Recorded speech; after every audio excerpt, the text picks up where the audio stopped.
Have you ever stopped to think about the hidden economics behind, well, everything? From the choices you make every day to how the entire global market works? It turns out there's this really powerful idea that explains why we work together and trade with each other. Let's dive in and see how it all works. It really all kicks off with this one simple question. Because, let's face it, we can't have it all.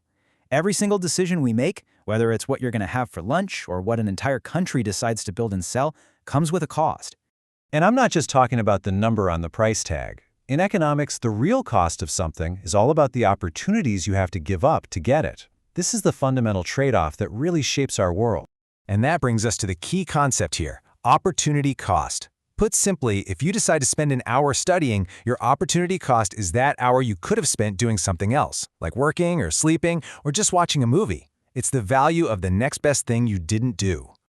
Okay, so let's take this idea of cost and really apply it. When we talk about producing something, whether it's just one person or a whole country, there is a massive difference between being the absolute best at it and being the most efficient at it.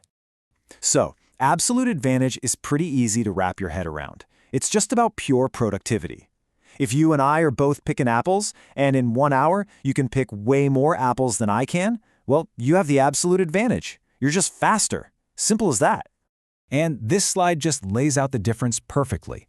Absolute advantage asks a really simple question. Who can make more stuff?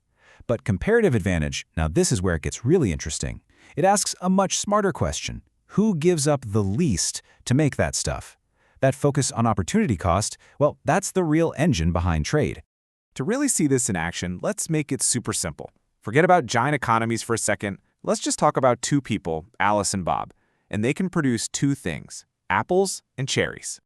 Okay, check out these numbers. If they each spend a full day on one fruit, Alice can get 60 apples or 20 cherries. Bob, on the other hand, can get 20 apples or 20 cherries. So who's got the absolute advantage? Well, Alice crushes Bob on apples, right? 60 is way more than 20. But for cherries, it's a dead heat. They're exactly the same. But remember, being the best isn't the whole story.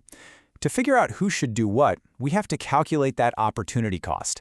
So let's start with Alice. What does it really cost her to produce a single cherry? You can see her trade-off right there in the numbers. To get those 20 cherries, she has to give up the chance to pick 60 apples. So every cherry has a hidden apple cost. And the math is pretty straightforward. You take the 60 apples she gives up, divide it by the 20 cherries she gets, and there it is. For every single cherry Alice picks, it costs her 3 apples. That's her opportunity cost. Okay, so Alice's cost is 3 apples. Now let's run the exact same calculation for Bob.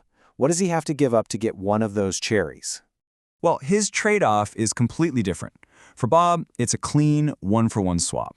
If he wants to produce 20 cherries, he gives up the chance to produce 20 apples. And boom, there's our answer. Bob's opportunity cost for one cherry is just 1 apple.